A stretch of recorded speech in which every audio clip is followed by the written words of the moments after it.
Analizamos la escena con Darío García. Muy buenas tardes, Darío. Muy buenas tardes, ¿qué tal?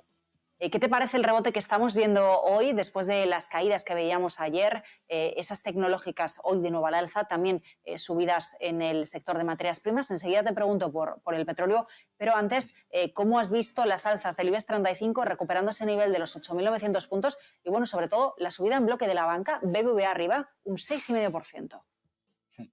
Efectivamente, la banca, que es uno de los sectores que más beneficiados se ve por el incremento de los precios, porque les permite, lógicamente, ofrecer productos financieros con un interés mucho más elevado, alineado precisamente con lo que es la inflación. La banca en general, no solo en el IBEX 35, que ha sido la que ha liderado las subidas, sino que en el resto de índices de Europa y también de Estados Unidos, con un fuerte sesgo bancario, pues también están acuciando esas subidas de este sector. Por ejemplo, para que nos hagamos una idea, el selectivo italiano, que también tiene un muy fuerte sesgo financiero, es el índice en Europa que más sube, le sigue en este caso el Eurostoxx y en tercer lugar el IBEX 35. Pero es que al otro lado del charco tenemos al Standard & Poor's 500 y el Dow Jones liderando estas subidas y, como bien apuntabas, en este caso el sector tecnológico, que ve un leve respiro después de que, si bien algunas voces podrían indicar un adelanto de las subidas de los tipos de interés, la situación en cuanto a la política monetaria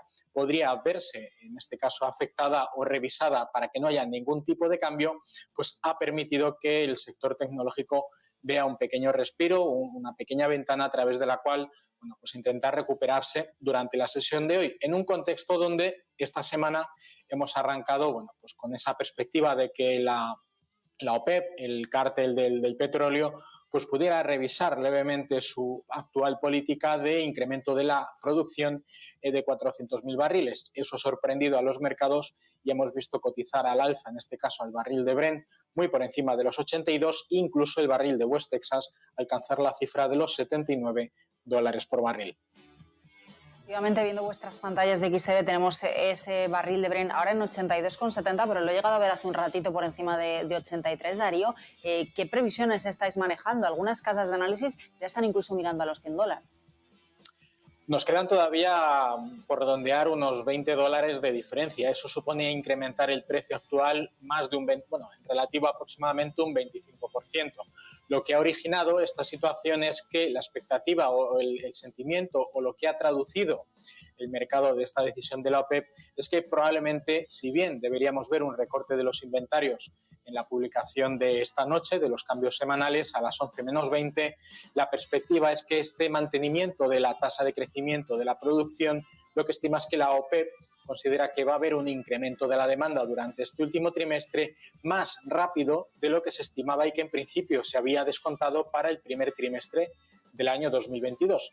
Si estamos viendo que la OPEP está incrementando la producción, lo que podemos pensar es que su descuento o lo que pretende intentar cubrir es que no haya ningún déficit precisamente del consumo, porque el incremento de la demanda que se descuenta va a ser más elevado en este último trimestre. Fruto de eso, pues hemos visto que, si bien un incremento de la producción debería en principio generar presión bajista sobre los precios, ha sido todo lo contrario. Los mercados estiman que, según la interpretación de la OPEP, va a haber un incremento bastante importante de la producción, ya no fruto, lógicamente, de las necesidades respecto al gas natural y el carbón, sino que también el petróleo, en otros derivados, lógicamente, también se usa para la producción eléctrica. Entonces, ese es uno de los motivos que ha motivado, uno de los motivos, en redundar, que ha originado que veamos estos incrementos en el petróleo, que empiece a usarse más que como un combustible, como derivados, en este caso destilados, para el consumo, para el transporte principalmente, sino que también se estime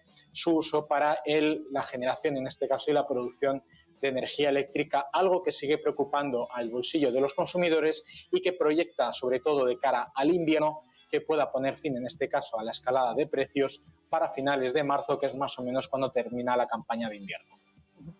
Darío, hablábamos antes de la subida de los bancos, de ese liderazgo del sector durante la sesión de hoy. Mencionábamos el caso de BBVA, pero también Santander en segundo lugar en las subidas, un 4,26% de rebote, 3,25 euros el título. Y mencionábamos también a Iberdrola, ¿no? Hoy con una subida del 1,7 y hasta los 8,78 euros la acción. Estábamos pendientes de si había sorpaso o no, de si Santander superaba a Iberdrola en ese podium del IBEX 35. ¿Cómo estás viendo este sorpaso? Bueno, en este caso, más que una competencia entre dos sectores totalmente diferentes, pero muy vinculados al ciclo económico, debemos pensar que en este último trimestre estas tres compañías que has mencionado van a ofrecer un dividendo bastante interesante. En este caso, el BBVA y el Santander está siendo muy esperado porque recordemos el veto que tuvo el Banco Central Europeo a que los bancos repartieran dividendos, y por otro lado pues los dividendos por parte de Iberdrola, que bueno, pues estiman al cierre del ejercicio. Pues en este caso hay que pensar de cara al cierre del trimestre que la proyección alcista que tiene la banca es mucho más grande que la que tiene Iberdrola, y podría efectivamente suceder este sorpaso como el que estamos viendo pues, en la jornada de hoy. Una última pregunta, Darío. ¿Qué te parece el plan que nos ha presentado hoy Repsol, que eleva la apuesta por la inversión en renovables, en concreto 1.000 millones en su inversión en generación renovable hasta 2025, y que sigue apostando por esa transformación de su modelo de negocio?